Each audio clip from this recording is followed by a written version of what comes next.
Bonjour à tous, dans cette vidéo nous allons voir la translation et nous allons découvrir ensemble la définition ainsi que les propriétés. Alors, une translation c'est une transformation du plan, c'est-à-dire que j'ai ma figure bleue par exemple ici et je vais la transformer en la figure orange qui est là. Alors de quelle manière je la transforme? Vous avez déjà vu la symétrie axiale, la symétrie centrale par exemple, que vous avez vu en 6e et en 5e. Et bien là, on l'a transformée en utilisant ce qu'on appelle la translation, c'est-à-dire qu'en fait on fait glisser la figure. Donc vous voyez que de la figure bleue à la figure orange, la figure n'a pas tourné, elle n'a pas pivoté, elle a simplement glissé et on est allé la mener ici sur la figure orange. Donc ce glissement, entre guillemets, c'est ce qu'on appelle en mathématiques une translation. Alors pour définir une translation, on a besoin de 3 informations ici, qui sont la direction, c'est-à-dire l'orientation. Vous voyez que pour glisser de la bleue vers la orange, je glisse de A vers B, ça c'est le sens, c'est-à-dire je glisse de gauche à droite par exemple. La longueur, c'est-à-dire de quelle distance je m'éloigne finalement, donc la longueur AB. Et ce qu'on appelle la direction, c'est la droite AB, c'est-à-dire que la droite qu'on pourrait tracer ici à l'infini, on peut la relever plus vers le haut ou l'incliner plus vers le bas. Cette orientation de la droite, c'est ce qu'on appelle la direction. Donc là, pour définir parfaitement une translation, c'est-à-dire pour que tout le monde fasse exactement la même translation, on a besoin de 3 informations. La direction, c'est-à-dire la droite qui va porter finalement cette translation.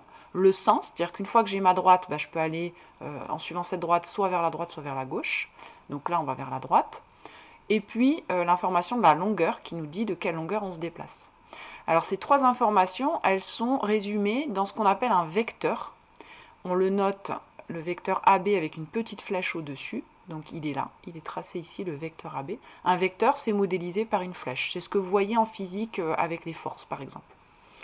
Donc on ne va pas travailler précisément sur les vecteurs, c'est un mot de vocabulaire que vous devez connaître, mais vous l'étudierez plus en détail au lycée.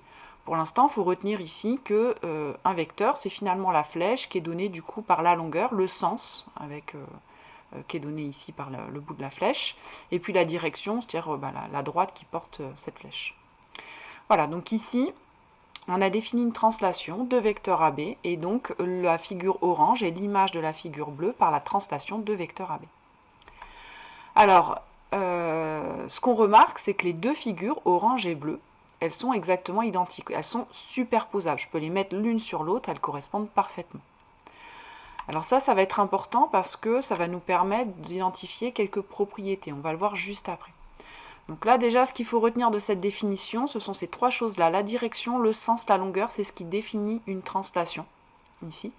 Ça, c'est vraiment important. Alors on le voit qu'avec le quadrillage, finalement, pour aller de la figure bleue à la figure orange, vous voyez que je me suis déplacée de 6 carreaux à droite et de 1 carreau vers le haut. Donc, vous voyez, j'ai fait ce déplacement-là. On s'en servira quand on fera des constructions en utilisant le quadrillage. Alors maintenant, on va s'intéresser aux propriétés. Et les propriétés, on va les déduire du fait que mes 2 figures sont superposables. Donc je pense que vous avez deviné un petit peu ce qui va se passer. Qu'est-ce qu'elles vont avoir en commun, ces 2 figures?